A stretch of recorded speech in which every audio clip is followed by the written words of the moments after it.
Fala galera, aqui professor Eudécio Neco mais uma vez e hoje estudaremos a biologia tecidual focado nos estudos clínicos do epitélio bucal e glandular. Então fiquem comigo e o que é que nós vamos estudar hoje, meus amigos? Nós vamos estudar as lesões benignas no epitélio de revestimento e no epitélio glandular. Essas lesões benignas associadas ao HPV e também o epitélio glandular, falando especificamente da mucocelose, rânula e cialólitos. Então vamos embora? Mas inicialmente precisamos de alguns conceitos importantes da histologia geral. Então, falando sobre esses conceitos, precisamos entender a estratificação de um corte histológico. Então, nessa estratificação, não estou falando de estratificação do epitélio. Estou falando das camadas que nós estamos identificando aqui, ó. Epiderme, conjuntivo frouxo e conjuntivo denso. Então, nessa estratificação, nós observamos o tecido epitelial na parte mais apical. Todo esse tecido corado em coloração HE. Eosina, hematoxilina, eosina. Ok? Então, no tecido epitelial, nós temos essas células justapostas, coladas e coradas em rosa, ok? E na sua parte apical, na sua superfície, nós conseguimos observar essa parte que está desprendendo, que é justamente a queratina ou ceratina, presente aí em estruturas para resistência, principalmente em tecidos que estão presentes na estrutura mastigatória, falando aqui um pouco da odontologia, especificando para odontologia. Então, em revestimento de gengiva, em palato grosso, nós temos esse tecido um pouco queratinizado, ok? Além disso, nós temos o tecido conjuntivo frouxo, que vamos ter preferencialmente aí presença de colágeno e, especialmente, presença de fibras elásticas. Como característica principal, nós temos os vasos sanguíneos desse tecido conjuntivo, porque é um tecido vascularizado, diferentemente do tecido epitelial, que é um tecido avascular. Logo abaixo, ainda no tecido conjuntivo, nós temos o tecido conjuntivo denso, apresentando muitas fibras colágenas, que é o que se apresenta de forma randomizada. Aí, essa bagunça que parecem mais pinceladas de pincéis aí, ó, com tintas rosinhas, né? Então, essa desestruturação é característica de um tecido epitelial, onde nós não apresentamos tecido conjuntivo denso modelado. Então, esse tecido conjuntivo denso, aí apresentado, é um tecido conjuntivo denso não modelado, porque as fibras colágenas, elas estão dispostas de formas aleatórias e randomizadas, ok? Sabendo disso, entraremos especificamente no nosso conteúdo. Então, falaremos das neoplasias benignas de ordem epitelial. Neoplasias são estruturas celulares de crescimento que podem promover hiperplasias e benignas porque elas não são malignas, obviamente, elas não causam tumor maligno, ok? E de ordem epitelial porque vai acometer o tecido epitelial. Então, começando aí aquelas associadas a o papiloma vírus humano, o HPV. Então, começando falando sobre o papiloma. Então, aí, essa imagem belíssima desse papiloma que nós podemos observar, retirada aí do Neville, de patologia bucomaxilofacial, né? Então, patologia do epitélio bucal. Então, nós observamos que esses papilomas que são presentes na mucosa bucal, eles são acometidos como agente etiológico do vírus papiloma, né? Que é justamente que infecta a mucosa bucal, genital, anal de pessoas que têm, né, essa infecção. E as pessoas desenvolvem a doença, provocando justamente as verrugas e cânceres. Elas são células precursoras de câncer. Então, esses papilomas, eles podem provocar câncer. Porém, a depender desse vírus, né, que nós temos vários tipos de vírus do papiloma vírus, né, nós temos uma diversidade de mais de 100 tipos de vírus, nós temos os vírus de baixo risco oncogênico, especialmente o vírus HPV do tipo 6 e do tipo 11, de baixo risco, ok? Então, nós temos encontrados, na maioria, os condilomas genitais e papilomas bucais e laríngeos. Então, especificamente, o que nós observamos aí é uma proliferação benigna, já que ele está associado a um HPV de baixo risco oncológico, oncogênico. Então, nós temos essa associação benigna, né, que é a proliferação do epitélio escamoso de forma verruciforme. O que é isso, professor? O que é epitélio escamoso? É epitélio pavimentoso, epitélio plano, que vai promover esse aumento de forma, né, em formato de verruga. Então, as características clínicas desse papiloma, nós apresentamos a coloração branca avermelhada nesse epitélio, né, acompanhando assim, muitas vezes até mesmo se assemelha à mucosa, a sua coloração se assemelha à mucosa onde ela está inserida, ok? Então, como características clínicas, nós temos essas informações. A coloração branca é bem característica.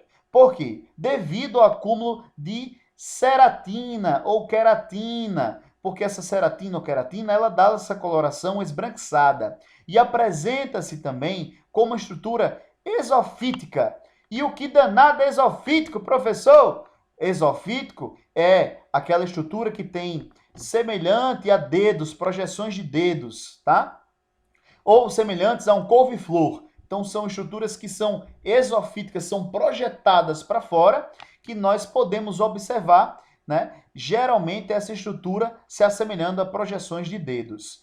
Na característica clínica, ela geralmente é pediculada, mas ela também pode ser séssil, como é o caso dessa lesão que nós observamos. A sua base, ela está totalmente ligada ao epitélio.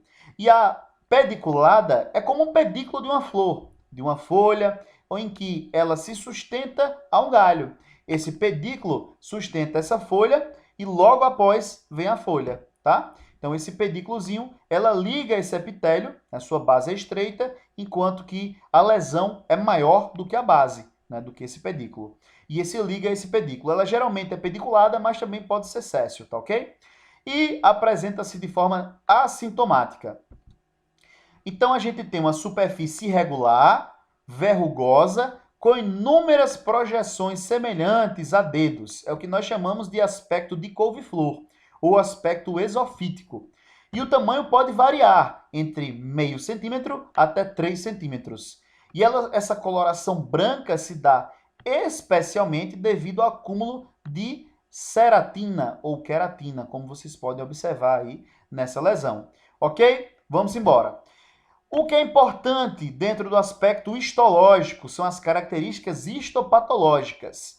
Dentro do papilomavírus humano, nós temos esse papiloma que apresenta projeções, proliferações do epitélio pavimentoso, estratificado, ceratinizado. Então, o que vocês estão observando nesse aspecto histológico é justamente essa proliferação. Vou utilizar o apontador aqui para ficar mais fácil de identificar essas projeções digitiformes, ou seja, em formatos de dedos ou couve-flor. Observem essas projeções em formatos digitiformes, em formatos de dedos, com o seu pedículo. Percebam que a base ela é mais estreita do que a lesão em si. Então, isso é o que dá a característica pediculada. São projeções semelhantes a dedos, ok? Além disso, nós temos um tecido conjuntivo entremeado a esse tecido, a essa lesão, né? Esse tecido epitelial. Então, o que nós temos aqui são tecidos epiteliais, né? Tecido epitelial, e aqui nós temos entremeado tecido conjuntivo. Então, esse tecido conjuntivo entremeado é um tecido rico em fibras colágenas e rico em vascularização. Então, por isso nós chamamos de tecido conjuntivo fibrovascular. É uma característica diagnóstica para esse tipo de papiloma, para esse tipo de papiloma vírus ocasionado pelo HPV. Além disso, nós temos também uma situação bem relevante, que é o coilócitos, que são células epiteliais escamosas resultantes da infecção pelo HPV. Então, todas as lesões que eu vou mostrar para vocês apresentam como característica diagnóstica o coilócitos, meus amigos. Perdão pelo embaralhamento da minha língua. Então, vamos embora. O coilócitos são características importantes. E o que são esses coilócitos? Vamos ver na próxima imagem. Primeiro, voltamos aqui pelas projeções, né, papilomatosas, né, essas projeções digitiformes, com esse tecido conjuntivo fibrovascular, rico em tecido colágeno e rico em vasos sanguíneos, ok? Beleza? Simbora. Então, os coilócitos nada mais são do que um ciclo de vida do vírus, que ele é completado dentro das células superficiais maduras, né, desse tecido epitelial. E aí ele resulta nessas alterações citológicas, né, numa atipia, caracterizada pelo aumento nuclear, como podemos observar aqui, ó, esse aumento nuclear,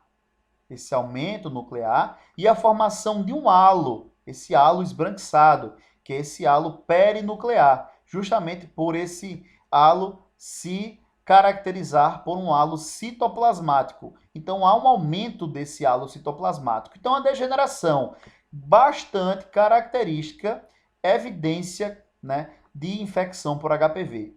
Então, os coilócitos são apresentados em todas as infecções causadas por HPV, ok? Até que se prova o contrário, a gente tem essa característica diagnóstica, infecções causadas por HPV. Então vamos embora. Agora, entrando na verruga vulgar, que é a verruga comum, ela é uma hiperplasia benigna também e focal do tecido do epitélio pavimentoso, também estratificado, e ela pode se apresentar, né, com o HPV do tipo 2, em baixo risco oncogênico, e apresenta-se manifestações cutâneas e também na mucosa bucal. Ela pode apresentar coloração também esbranquiçada no epitélio bucal devido ao acúmulo de ceratose ou queratina, né? Então, tecido queratinizado, ok? Ela é altamente contagiosa pelo contato, né, com indivíduos que apresentem verrugas, pelo toque, né? Então, há o contágio direto. E podem também ocorrer autoinoculações, que é justamente levar o contato da pele com o dedo a outras regiões também ao toque, né? Você toca na verruga, em toca outro local, isso pode também ser a autoinoculação, ok? Então, nós temos as localizações mais comuns em mãos, embora são bastante comuns também em joelhos, cotovelos, e apresentam essa característica aqui, ó, como identificado na setinha, essa característica esbranquiçada, ok? É mais comum em crianças, mas também em adultos, em meia idade, né? Especialmente pelo contato, né, das crianças umas com as outras. Em adultos também, mas é menos frequente. Ela ocorre ocasionalmente em adultos, ok? Ela também pode se manifestar na pele, como eu falei para vocês, na mucosa bucal, e na mucosa bucal ela se apresenta na parte anterior da língua, apresentando-se com coloração branca, como observado aqui. Então, múltiplas lesões agrupadas que são comuns na pele e na língua, ok? Então, nós podemos observar nessa parte anterior da língua esse acúmulo de verrugas, né, nesse aspecto verrugoso que nós observamos. Na pele, entretanto, essa coloração ela se apresenta róseo, amarelada ou até mesmo branca, ok? Branca devido ao acúmulo de queratina, ok? Beleza? Tranquilaço? Vamos embora. Então, na mucosa bucal, ela se apresenta na borda, no rebordo aqui da vermelhidão do lábio, é muito comum, no rebordo da vermelhidão do lábio, ok? E na parte anterior da língua, como a gente mostrou no slide anterior. Então, é muito comum ser identificado esse tipo de verruga. Nada tem a ver essa verruga comum com as infecções sexualmente transmissíveis, ok? Por isso que elas são muito comuns em crianças, principalmente em regiões cutâneas, de pele, mão, né, joelho, cotovelo, né, pernas, em regiões de contato. Quando se apresenta em manifestações orais, com certeza pode ser devido ao autoinoculação ou contágio, né, que o indivíduo pode apresentar né, nele mesmo ou com outras crianças, tá? Nessa mucosa, né, bucal, ok? Então, nesse caso aí, nós temos um diagnóstico claro para a verruga comum, mas pode fazer diagnóstico diferencial, né, de acordo com o rebordo aqui, ó, da boca, com outras lesões. Vocês podem pensar em quê? Até mesmo um herpes vírus, né? Pode ser, né, no canto de boca, um herpes vírus, mas outros diagnósticos diferenciais que ainda veremos mais à frente em tecidos conjuntivos também, ok? Acometidos em tecidos conjuntivos. Vamos lá. Então, como é a característica histopatológica, que é o que interessa muito para a gente aqui nesse momento? A proliferação do epitélio escamoso, nós temos esse epitélio escamoso, fazendo projeções pontiagudas, como vocês podem perceber aqui, ó, projeções pontiagudas desse epitélio juntamente com o tecido do epitélio, né? O conjuntivo epitélio fazendo projeções pontiagudas, ok? E ele é um epitélio queratinizado e hiperplásico, ou seja, a gente tem um epitélio que cresce hiperplasia, ou seja, prolifera, e nós temos projeções pontiagudas. O interessante é que esse epitélio, ele tem como característica principal essas projeções pontiagudas desse epitélio, junto com o tecido conjuntivo, caminhando junto para uma convergência para o centro da lesão. Então a gente tem, percebam comigo, a convergência para o centro dessa lesão. Então vem lá de cima e converge para um ponto só, que é o centro dessa lesão. Assim, formando o que nós chamamos num formato de taça. Então, meus amigos, fiquem aqui comigo, entendendo e tentando, né, fazer essa analogia de formato de taça. Porque esse epitélio ele converge para essa região concêntrica, para a região do centro. Então, essas áreas de projeções, elas convergem para o centro, dando esse formato aqui de taça. Então, é uma característica diagnóstica no histopatológico bastante evidente, ok? Beleza, agora entramos em condiloma. O condiloma, também chamado de condiloma acuminado, ele é também chamado de verruga venérea.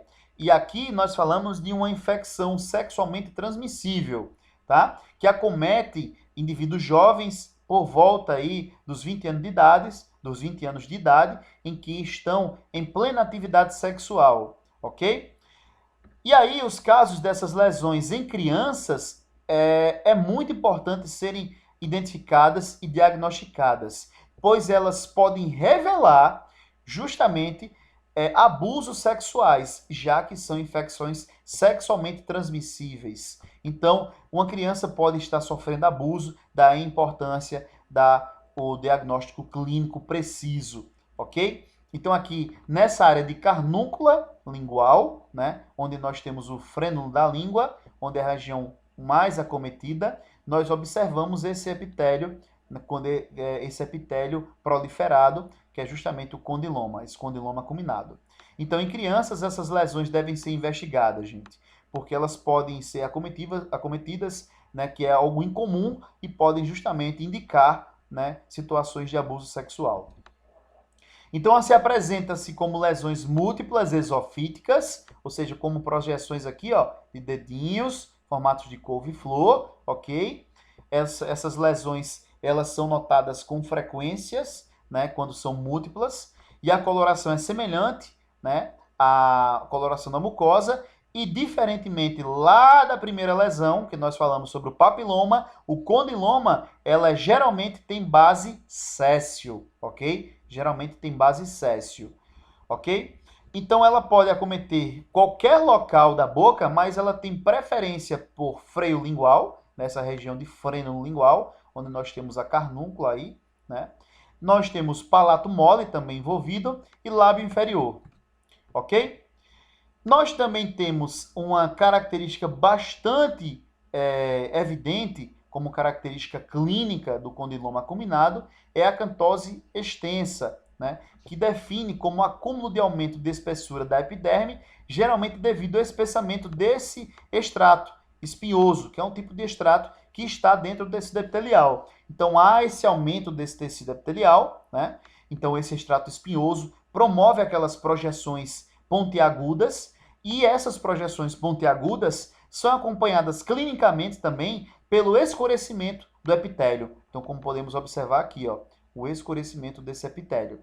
Então, é uma das lesões mais comuns, das lesões de STs mais comuns acometidas pelo epitélio, acometidas pelo HPV, perdão, do tipo 6 e tipo 11, ok? Então, aqui mais uma vez, né? Então, essa lesão aqui enegrecida, não é, com acantose enegrecida, tá? E com projeções de acantose, né?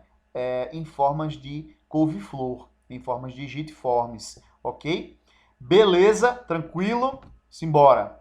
Então, histologicamente, a gente sabe que é uma lesão céssio, mas ela pode se apresentar também como lesão pediculada. Então, vamos lá, calma, vamos lá. Preste bem atenção nisso aqui, tá? A hiperplasia papilar do epitélio, nós temos uma hiperplasia de hiperceratose. Então, o que nós temos é uma hiperqueratinização desse epitélio, aqui em A. Então, nós podemos observar queratina ao redor, né, desse epitélio, ó, nódulos aqui, né, de acantoses e hiperqueratinização, né, hiperceratoses, que são bem comuns e características dessa lesão desse condiloma acuminado, ok? Nós não temos um tecido fibrovascular, como no papiloma, tá? Esse tecido é mais frouxo e nós vamos entender por quê. Ele é mais rombudo, tá? E aí nós temos um aumento, né, maior, né?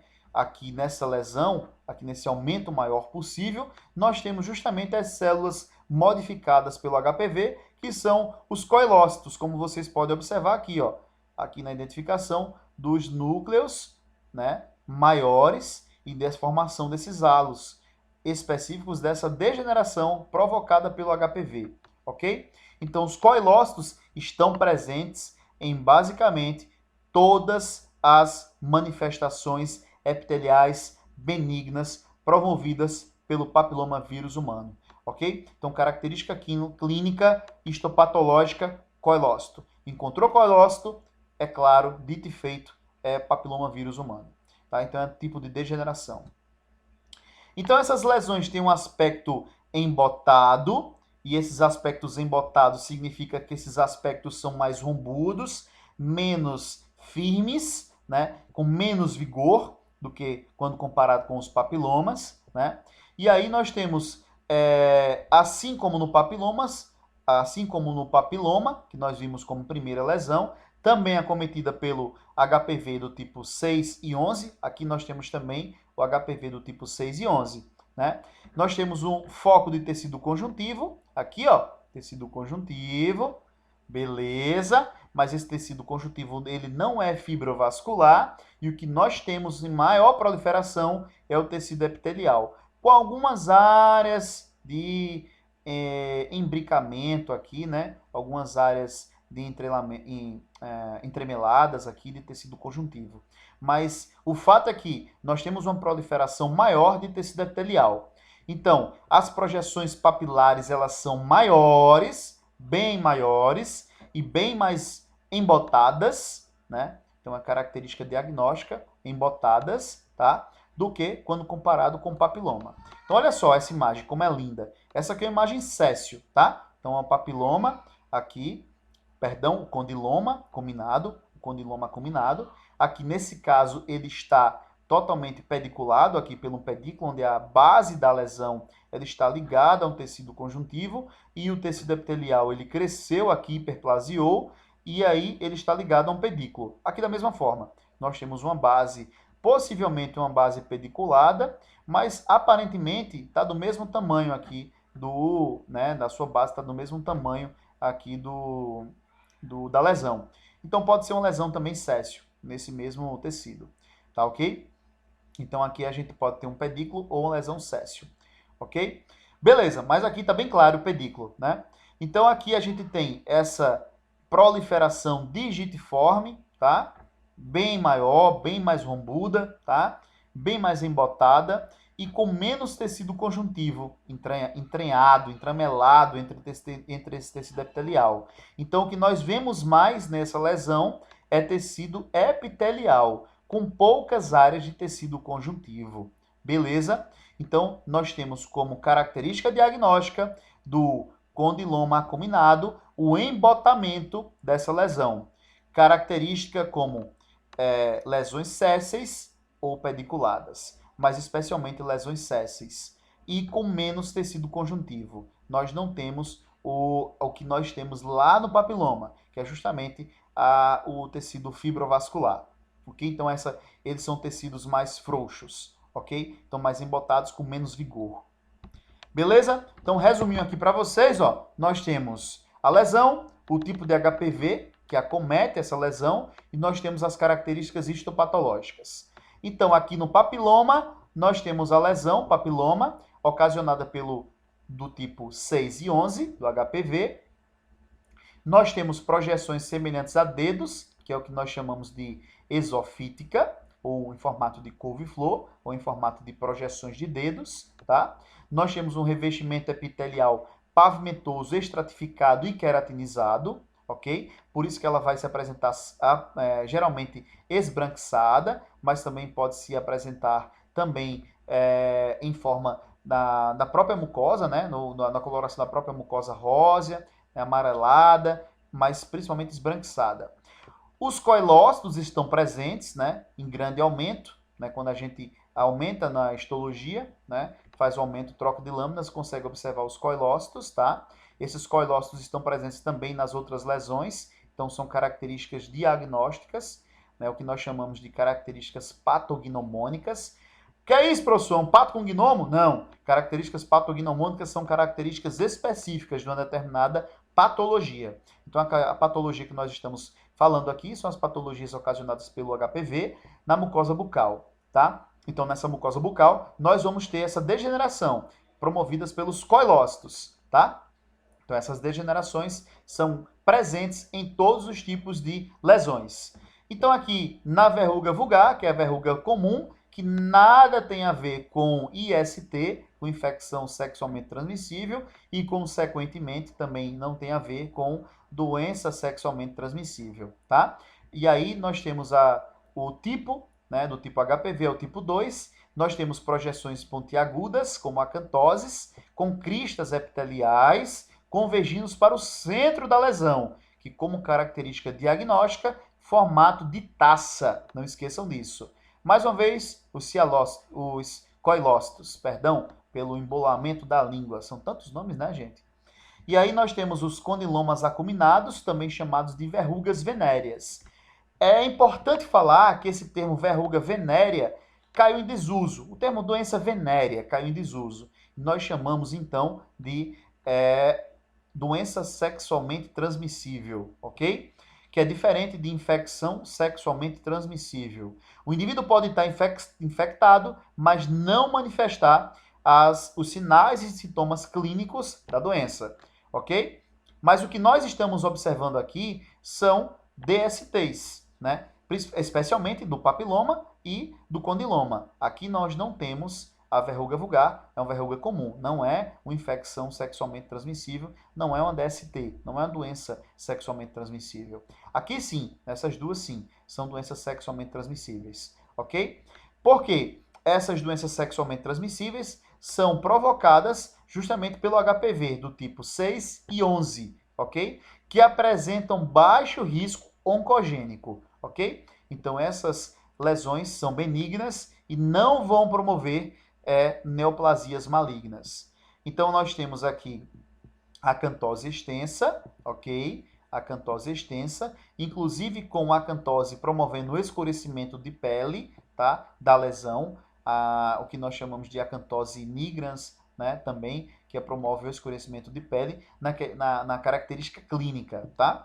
E projeções papilares maiores do que aqui no papiloma, as projeções papilares, e mais embotadas, ou seja, mais rombudas, mais frouxas. Nós não temos aqui o tecido fibrovascular, que é comum aqui no papiloma, né?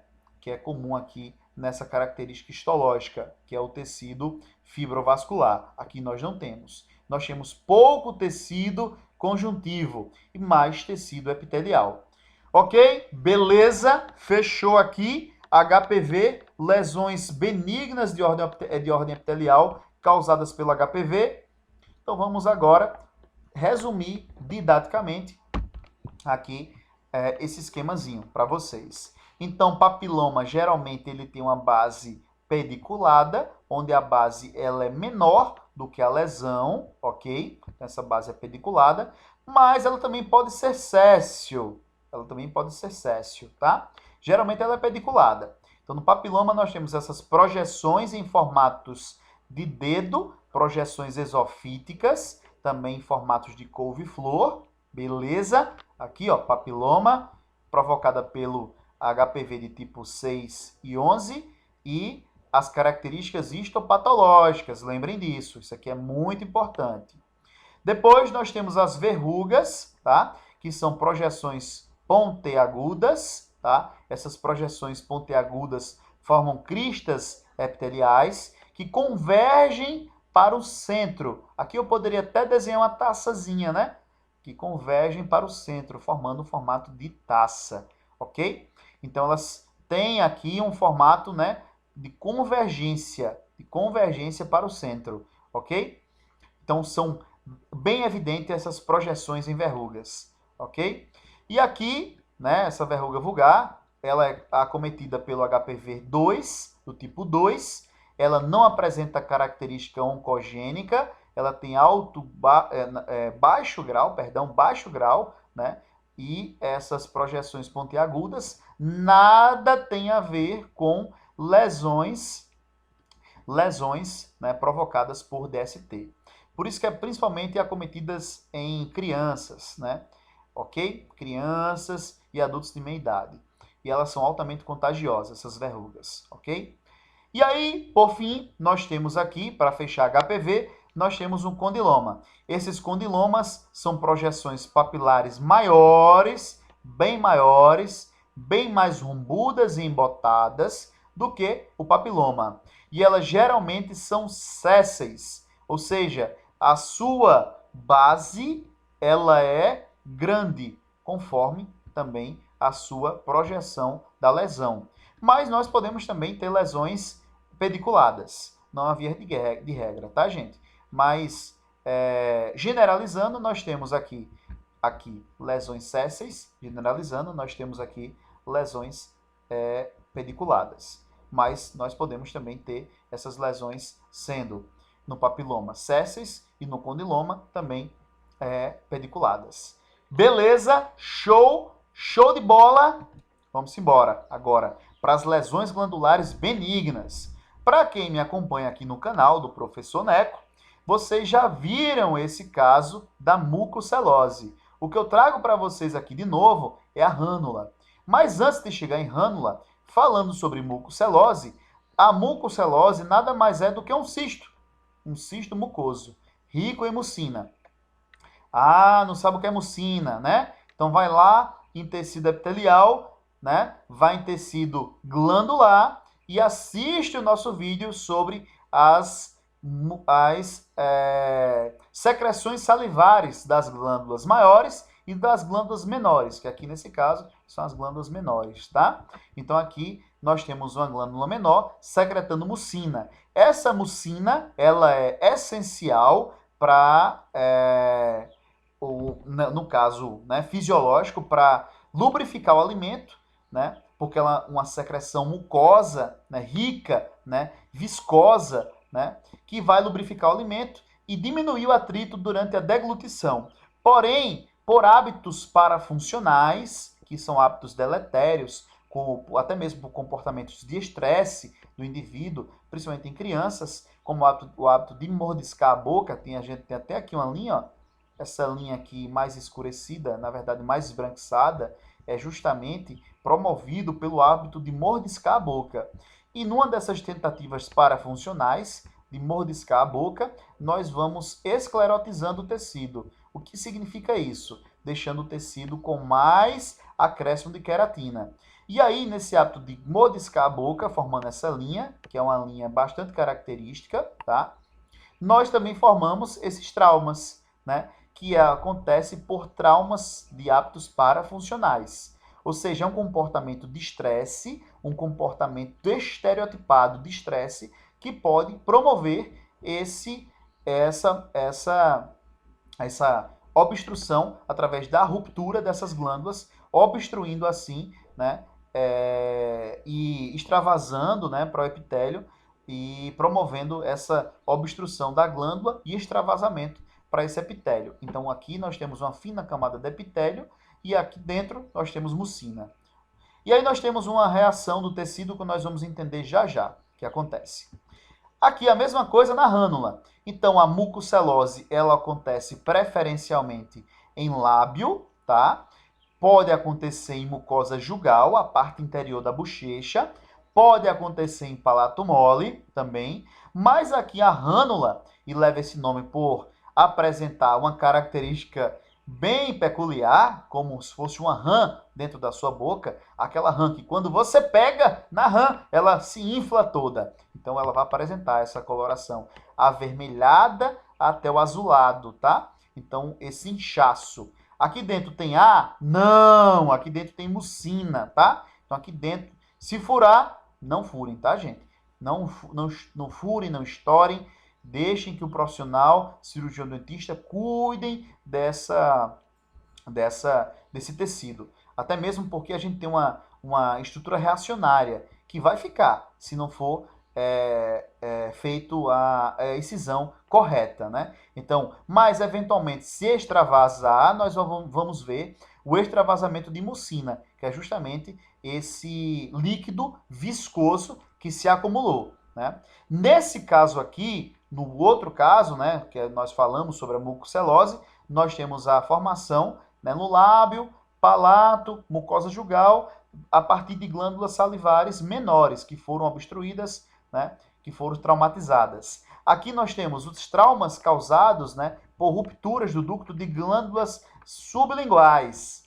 Ah, professor, não lembro o que é glândula sublingual. Vai lá na nossa aula de tecido glandular, que aí vocês vão entender o que é as glândulas, onde elas estão localizadas, essas glândulas sublinguais. Mas já te adianto, meu amigo, que vai estar debaixo, no assoalho da boca, tá? Essa glândula sublingual. Aqui, ó, no assoalho da boca. Gostaram do som? Som meio tosco. Então vai estar aqui no assoalho da boca, aqui logo abaixo do nosso queixo. Por isso esse tremeli aqui na boca do ok? Então no assoalho da boca ela vai ser obstruída e essas glândulas sublinguais vão ocasionar o extravasamento e esse acúmulo demasiado e assintomático, viu? Assintomático, você gera só um desconforto aqui na fala, na fonação, na deglutição, mas é totalmente assintomático o crescimento dessa rânula, ok? Então essa rânula vai estar associada ao assoalho da boca, enquanto a mucocelose vai estar associada especialmente, preferencialmente ao lábio, ok? Beleza? Então quais são as características histopatológicas dessa rânula? Então ocorre um extravasamento, né, de mucina. Essa mucina extravasada, que é o que nós podemos observar aqui, ó, mucina, saliva extravasada, saliva viscosa, rica em mucina, tá? Circundada por um tecido granulado, um tecido de granulação reacionária, tá? Então esse tecido granulado é justamente o tecido conjuntivo, com muitas fibras colágenas, né? Vocês podem perceber aqui a densidade desse tecido, tá? Aqui desse tecido, né, reacionário. E logo acima, nós temos aqui o epitélio, aqui corado em roxo. Aqui, corado em roxo, o epitélio, aqui tecido conjuntivo, circundando a saliva rica em mucina, ok? Beleza? Show de bola? Nós podemos ter infiltrado inflamatório, podemos ter algumas células inflamatórias, que são chamadas de histiócitos, que nada mais são do que macrófagos inativos. Mas nós não teremos o que nós chamamos do infiltrado inflamatório gerando pus, né? Que é justamente aquela secreção purulenta, né? Porque nós não temos inflamação, mas nós temos células prontamente ali, células do sistema imune inato, como os macrófagos, para responder caso seja necessário a um processo inflamatório. Então, as células migram para essas regiões e é possível também encontrar dentro dessa saliva esses histiócitos, que são macrófagos inativos, tá? Então, são macrófagos que não estão ativados. Então, são macrófagos, né, inativos, são histiócitos espumosos, que vão estar lá prontamente, assim como todo o sistema inato está prontamente pronto para ser responsivo, para responder qualquer tipo de processo inflamatório, ok? Mas aqui nós não temos uma inflamação propriamente dita, ok? Só acúmulo de mucina. E aí, em alguns casos, esse ducto salivar ele é rompido e pode ser identificado com um desembocamento para dentro da área desse tecido aqui, ó, conjuntivo, né, e até mesmo para dentro da área do indivíduo, né, da área da mucosa bucal do indivíduo, tá? Então, nós temos o extravasamento, né, promovendo esse extravasamento, né, o rompimento dessa glândula, né, rompimento dessa glândula obstruída, dessa mucina, promovendo aqui um banho, né, dessa mucina na histologia, no corte histológico e também na própria boca do indivíduo, ok? E aí entramos em cialolitíase, que é uma doença provocada pelos cialólitos. Uma pergunta bastante interessante que vocês podem fazer. A mucocelose, a rânula, pode promover cialolitíase? Pode promover esses cialólitos? Né? Ela pode se calcificar e promover esses cialólitos, como observamos aqui nesse freio lingual, nessa carnúncula aqui, né, lingual, né? Não. A resposta é não. Até então, não se tem... as causas ainda são incertas, não se tem uma certeza sobre a formação desses cialólitos. O fato é que a gente sabe como acontece, mas não sabe quais são os agentes etiológicos que levam a isso acontecer, tá? Então, nós temos a formação desses cialólitos formados, né, por debris, né, acúmulos de íons de cálcio nesses debris do ducto, da luz do ducto. Eita, não vai sair. Na luz do ducto do submandibular, tá? Então aqui a gente vai ter uma glândula submandibular e a desembocadura desse ducto, tá? Então a gente não tem uma superfície lisa desse ducto, nós temos debris que são como se fossem pequenas lombadinhas, tá? Então quando você está passando no carro com a lombada o carro no trepida, é a mesma coisa. Então esses debris é como se fossem lombadas que causam trepidações, tá? E essas irregularidades, esses debris, acabam por acumular íons de sais de cálcios, cálcios foi boa, né? Íons de sais de cálcio que vão se acumulando e formando justamente com o passar do tempo, o cialólito. Em alguns casos, nós temos esses cialólitos sendo bastante claros, evidentes, observados, como aqui, né, nessa situação, né, em que praticamente aqui é possível até exercer a remoção, né, sem procedimento cirúrgico, tá? Mas em outros, eles vão estar no assoalho de boca, tá? E aí eles vão estar subclínicos. Só podem ser vistos a partir de exames radiográficos, né? Esses acúmulos calcificados, né, de cálcios, né, de saliva calcificada, ok? Então, a causa ainda é incerta, como eu falei para vocês, mas a formação pode ser provocada por uma doença chamada de cialoadenite. Então, essa cialoadenite crônica é uma inflamação aguda das glândulas salivares, especialmente das glândulas salivares submandibulares, que estão aqui ao redor, né, do nosso arco da mandíbula, aqui do nosso contorno aqui da mandíbula, tá certo? Ao lado aqui da mandíbula. Então pode acontecer, né, e pode promover até inchaços, né, pela obstrução parcial. Muitas vezes pode esse diagnóstico diferencial, o inchaço dessa doença crônica, né, pode fazer diagnóstico diferencial até com cachumba, né, com aumento, né, da região da glândula, né, sublingual e aumento até mesmo da glândula parótida, né? Então, da glândula parotídea. Ok? Beleza? Show?